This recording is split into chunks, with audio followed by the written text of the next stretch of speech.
તો તમે જોઈ લો બાઉલ થઈ ગયું છે રેડી. અને આજે મેં ગ્રેવી કાઇન્ડ ઓફ સૂપ જે કીધું હતું એ પણ રેડી છે.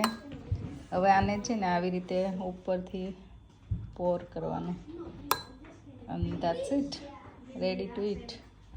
Char, your bowl is ready.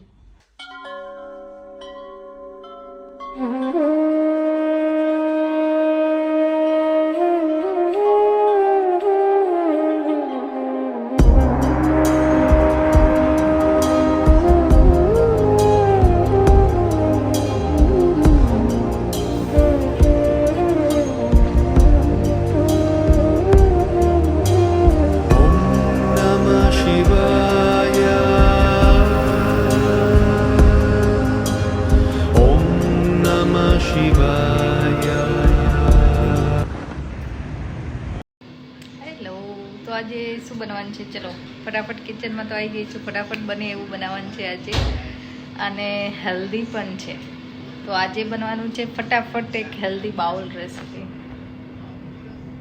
મેં રાઈસ બોઇલ કરી લીધા છે, અને રાઈસને કાઇન્ડ ઓફ મસાલા રાઈસ થોડા બનાવવા માટે મેં પર્પલ કેબેજ, કોથમીરના દાંડલા હોય ને એ, ગાર્લિક, થોડી ઓનિયન લઈ લીધી છે.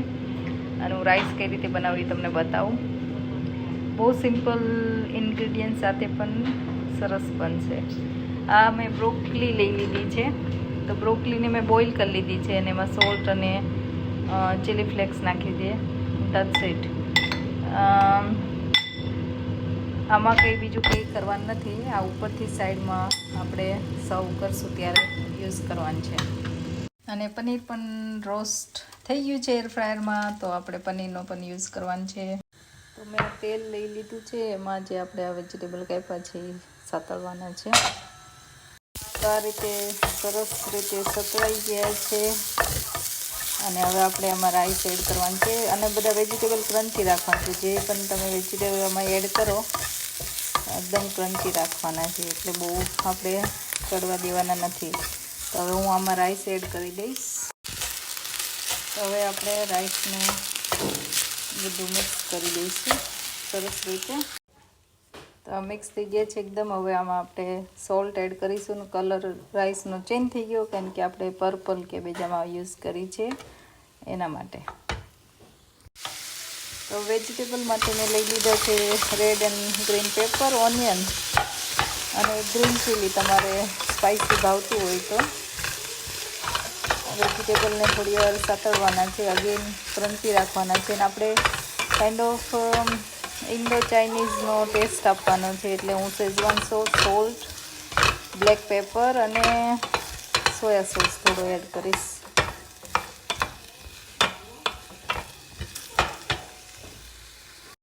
તો હવે આમાં મેં જે રોસ્ટેડ પનીર હતા એ એડ કરી દીધા છે. થોડા વેજીટેબલ સતળાય એટલે પનીર એડ કરી દેવાનું છે.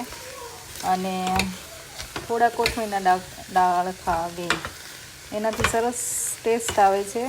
તમે ટ્રાય ન કર્યું હોય તો કરજો અને મને જણાવજો કે કોથમીરના ડાળખા એડ કરવાથી ચાઇનીઝ કે ઇન્ડો ચાઇનીઝ જે રેસીપી બનાવતા હોય એમાં કેવો ટેસ્ટ આવે છે. આ બધા વેજીટેબલને આપણે હજી થોડી વાર સાતળીશું. આમ તો ઓલમોસ્ટ ડન છે, થોડું 2-1 મિનિટ વધારે. તો મેં એડ કરી દીધું છે સોયા સોસ અને શેઝવાન સોસ, બ્લેક પેપર અને સોલ્ટ. હવે બધું પાછું આપણે મિક્સ કરીશું અને થોડી વાર થવા દઈશું. તો આ થઈ ગયા છે વેજીટેબલ્સ પણ રેડી. અને હવે ગ્રેવી બનાવવા માટે જો તમે મંચાવ સૂપ હોય એને ગ્રેવી પણ બનાવી શકો, અથવા તો આ જ વેજીટેબલ્સમાં તમે કોર્ન સ્ટાર્ચ કે પ્લેન ફ્લાવરની સ્લરી નાખીને પણ થોડા સોસ જેવું વેજીટેબલ્સ નાખો તો પણ ચાલે. પણ આજે હું ત્યાં નોરના સૂપ આવે છે એ એક બાઉલ બનાવીશ, અને એને એઝ અ ગ્રેવી તરીકે હું યુઝ કરીશ.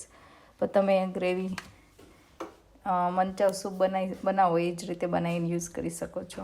તો આ રીતે મારા વેજીટેબલ્સ, રાઈસનો કલર સરસ આવે છે, બ્લુ રાઈસ થઈ ગયા, પર્પલ મતલબ આઈ થિંક મેં કોથમીર પણ નાખી હતી એટલે.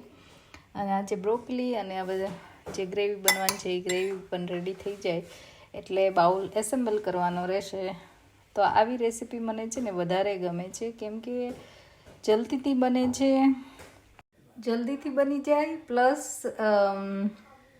હેલ્ધી પણ છે, કારણ કે આમાં પનીર છે એટલે ગુડ પ્રોટીન છે, બધા વેજીટેબલ્સ છે એટલે ફાઈબર છે, અને રાઈસ ઇઝ એ કાર્બ્સ, તો તમારું બેલેન્સ મીલ થાય અને જલ્દી બની જાય, અને એટ ધી એન્ડ તમારા વાસણ પણ એટલા ન બને, એટલે બધી રીતે બેનિફિટ જ છે, ફાયદા જ ફાયદા છે, બરાબર ને? એટલે બનાવીને ટ્રાય કરજો એકવાર અને મને જણાવજો કે કેવી તમને લાગી રેસીપી, અને આવી નવી રેસીપી તમને ગમતી હોય તો લાઈક, શેર અને સબસ્ક્રાઈબ કરવાનું ભૂલતા નહીં. તો તમે જોઈ લો, બાઉલ થઈ ગયું છે રેડી, અને આ જે મેં ગ્રેવી કાઇન્ડ ઓફ સૂપ જે કીધું હતું એ પણ રેડી છે. હવે આને છે ને આવી રીતે ઉપરથી પોર કરવાનું, and that's it, ready to eat. ચા, your bowl is ready. તો હવે બેસી ગયા છે જમવા. ટ્રાય કર્યું તે બાઉલ, હેલ્ધી બાઉલ કેવું બનાવ્યું છે મમ્માએ? સ્નેહુ, ચાહત, સારું છે? અને કેવા જ રાઈસ બન્યા છે? બ્લુ રાઈસ, અને આ લેફ્ટ ઓવર ઢોકળા હતા. આ ક્રન્ચીનેસ માટે થોડી બ્રેડ બનાવી છે હર્બ્સ વાળી, અને આ અમારી પ્લેટ રેડી છે. ચલો જમવા બધા. તો સમરમાં ડે લાઇટ વધારે હોય, જમીને પણ અમે વોક કરવા નીકળ્યા હતા, અને આ કિડ્સને છે ને પાર્કમાં પ્લે કરવા રોકાઈ ગયા, તો અમે ત્યાં બધાએ ગપ્પા માર્યા અને એ લોકો રમ્યા, તો મજા આવી. બાઇક રાઈડ કર્યું તે દિયું? સ્વેટી થઈ ગયો? ઓ માય ગોડ, તમે સ્વેટી થઈ ગયા? ઓહો, લો આટલી બધી ગરમી લાગે, અમારે જીવન જેકેટ પહેરવું પડે ને તમે સ્વેટી થઈ જાઓ. તો બાઇક રાઈડ કરે એ જ સ્વેટી થઈ એવું હોય?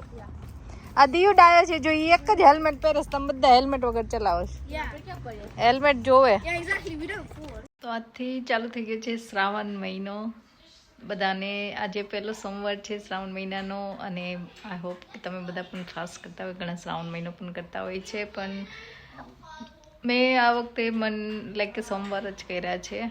આખો મહિનો કે અડધો મહિનો અમુક વાર કરતી હોઉં છું, પણ આ વખતે કાંઈ કર્યું નથી. પણ બધાને શ્રાવણ મહિનાની શુભેચ્છાઓ, અને તમારા ફાસ્ટ કરતા હોય કે બધા તહેવારો આવશે ને ખરેખર મજા આવશે, તો બધાને શુભેચ્છા શ્રાવણ મહિનાની, અને ભોળાનાથની કૃપા તમારા બધા ઉપર કે આપણા બધા ઉપર બની રહે.